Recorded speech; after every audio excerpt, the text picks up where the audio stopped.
and welcome to Prescott Talks, brought to you by Prescott E-News. I'm Brad Newman, longtime Prescott resident, and today we're talking about the metric system. Well, at least Jeff Metrick, congressional candidate for United States Congress. Yes. District 1. Yes. Welcome to Prescott. You're outside of District 1. Yeah. We're glad you're here, and we're glad you're sharing your story with our many, many viewers and listeners. What brings you to Prescott outside of the district you hope to represent? I just want to help get this message because I'm a Liberty candidate. I believe in live and let live. And I just want to get this message out there because I've been talking to a lot of people and it's really starting to resonate with people. And I think it is the time to get this message out there because we need to really go back to a live and let live like how our founders had it. And that's you representing the Libertarian Party. Yes. And so you win this election. You go to the United States Congress. Yep. With whom do you caucus? I'm going to be caucusing with the other libertarians that are running for Congress as well. Mm-hmm. We have one running out of Minnesota, Bull Johnson. We have a senatorial candidate here in Arizona, as well as one in Georgia. And I'm going to be networking with all of them. And honestly, I'm a consensus builder. And I may not caucus with both sides equally, but I'm going to talk and we're going to build a coalition because that's what we need. We need to end this divisiveness because it's not getting us anywhere. We need to come together and realize that we have more in common than we do apart. Certainly. And you know, the Libertarian Party has great history in Yavapai County and in Prescott. And one of Prescott's most storied citizens was a leader in the Arizona Libertarian Party. Do you know who that is? Mr. Steiger. Mr. Steiger, our former mayor and congressional representative. Good for you. Good for you. Thank you. And of course, Barry Goldwater was a regular visitor and started every one of his campaigns on the north steps of the courthouse plaza. And of course, the Goldwater Institute today is really a libertarian think tank. It is. Well, good for you. It's a hard job just running for Congress. Yes, it is. And you look very fit, and you're an Army veteran, and thank you for your service. You're welcome. And you stay very fit and throughout this whole thing? Yeah, I work out 3-4 times a week. Okay. And I know you're up from the Valley today, and you're going to be visiting some Prescottonians while you're here, and then it's back to the Valley for another event, and that's pretty much how the next few months goes? That's how much up until November 8th goes. Mm-hmm. And then it's going to be transitioning to Washington. Okay. When you get to Washington and as you're meeting people across the state, what are the big three? What are the big three issues? Big three is just federal government overreach and also the spending problem we have in this country. Because we're $30 trillion in debt right now and we have another $100+ trillion in unfunded liabilities coming due. We cannot afford to sustain this. This is not a sustainable way to run a government. Well, I thought I heard on the television or read in the newspaper the inflation and the gas prices and the inflation was Putin's problem. Putin's fault. No, those problems existed well before you had what's going on in the Ukraine. Of course. When you have 80% of the dollars in circulation being printed in the last 2 years, that's a huge problem. Because when you inflate the money supply, which is called M2 in economics, that's one of my minors, is you start to drive down the purchasing power of it. Like, you're a little older than me. You remember when $20 could buy you gas and groceries, right? I'm a very little older than you. Okay. And I do remember that. Now, I was born in 84. I remember when you could buy food and gas. I remember when gas was $1 a gallon. You're killing me here, Jeff. But you're absolutely right. We all do. And a lot of influences on that, of course. It's not just Putin. It's monetary policies, it's fiscal policies. Absolutely. And it's both parties not wanting to have hard conversations that we need to have now because we're past the point of let's just keep kicking the can down the road. Sure. Well, I got you on the first two. What's number 3 issue? Water. The Colorado River. Yes, sir. It's starting to dry up. Yes, sir. And there's actually the Central Arizona Canal. And I drive Uber, and I was actually talking to someone who comes from out of state and actually said in California, they're actually putting solar cells over some of their canals to keep the water in the canal so it doesn't evaporate.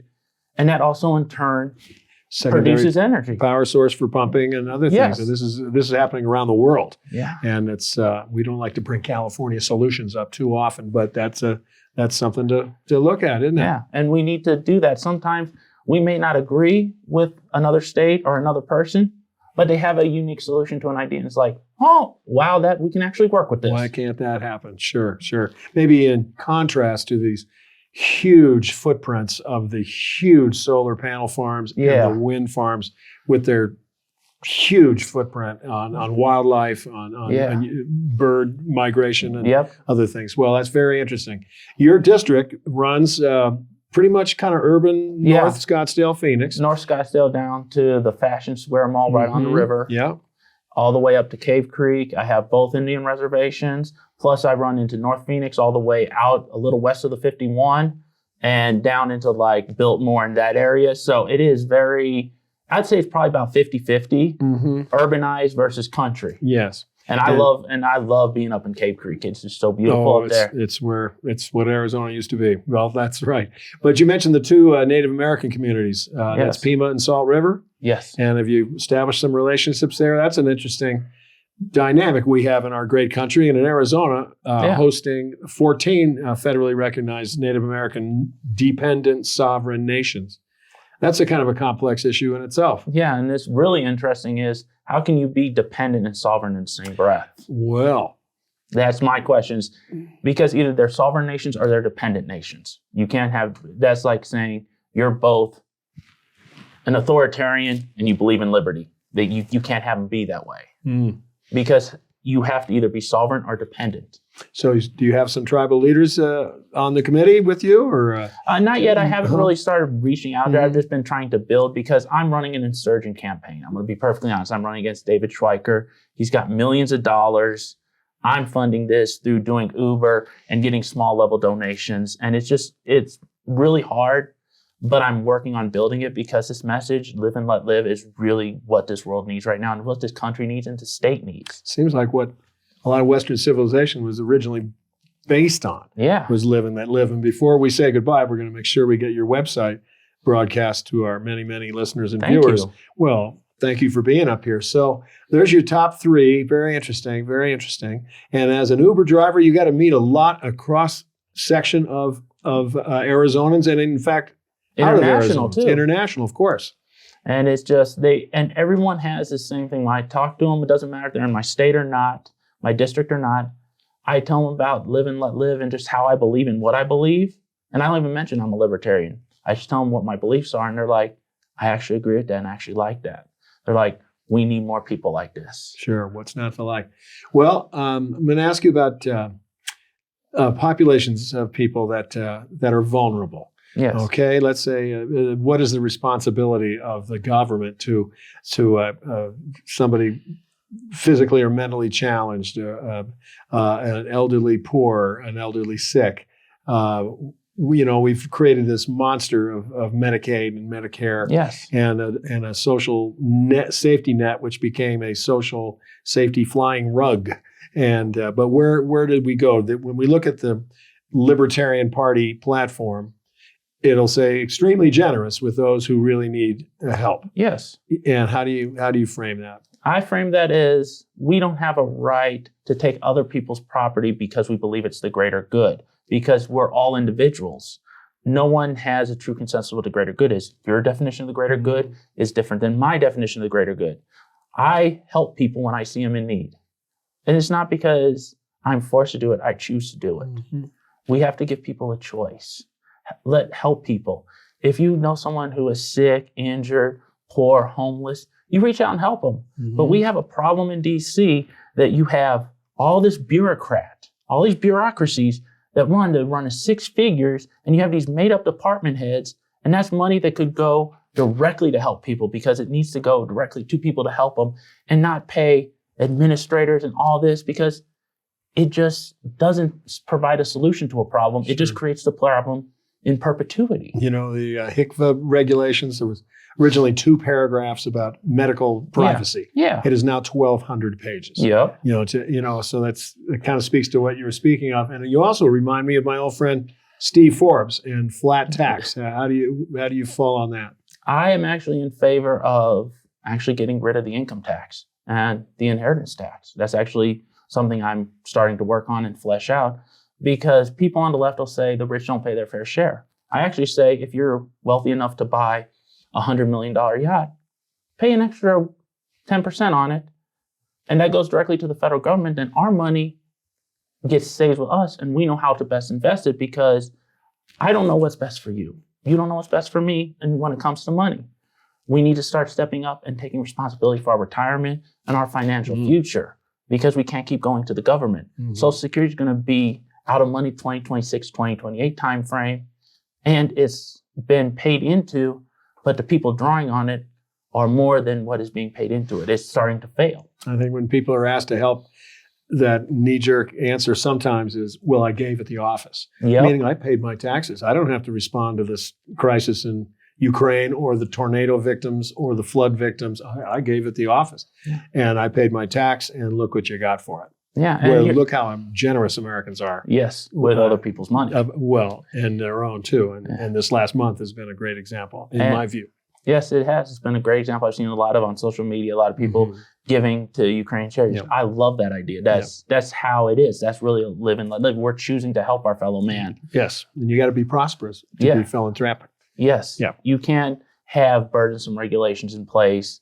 You need tort reform, because you can't have frivolous lawsuits, because that just eats up millions and millions of dollars in company profit, time, lawyers, all this, and it doesn't really do anything. You know how they fixed it in England?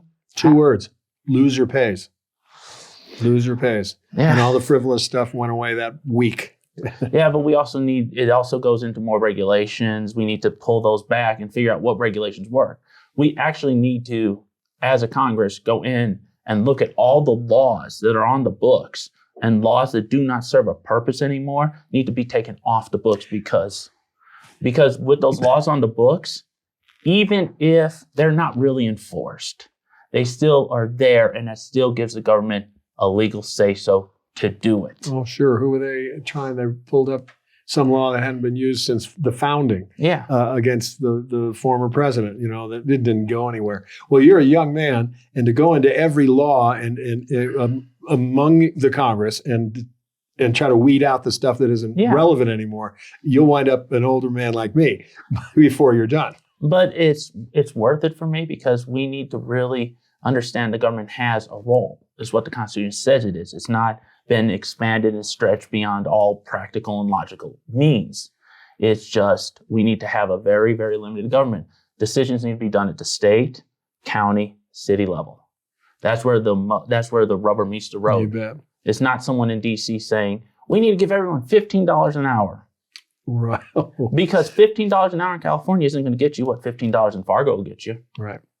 Right. So it's very inflationary, and it's very harmful to entry-level employees in my direct experience. Yeah. You watching much of this Supreme Court hearing, or have you heard much of the nominee hearing? I watch it a little bit, but I'm going to be honest, I don't have a TV anymore. A little out of your wheelhouse now. Yeah. And it's all sort of political theater at the end of the day. That's what it is. Yeah. It's an L replacing an L. So let it wash, and let's all just behave. Yeah. And very good. Very good. So your next stop is you're staying in Prescott for a good part of the day. Yes, for the rest of the afternoon. And then you'll be in the Valley later today. Yep. Meeting some more constituents. We appreciate you taking time for Prescott Talks, and we're going to have you back. Let's call this Chapter 1. Okay. Okay. Let's have you back. But before we take a break, give everybody an idea of where they can read more about you and maybe chip in with the campaign.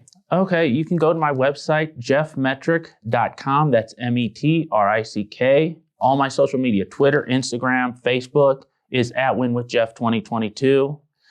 I have 4 donation levels. Actually, take that back, 5. And if you feel like, wow, he really stands for what I believe, I like him, please donate, because I'm running against a millionaire who has PAC money, who just got hit with FEC violations.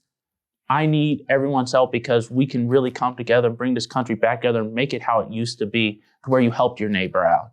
So I just want to thank everyone who watched and listened today. Well, I want to thank you for the time. It's been very nice meeting you, and congratulations on this step, and good luck with you on the campaign trail. Brad Newman for Prescott Talks on Prescott E-News. Thanks for being part of Prescott E-News, and we'll see you downriver.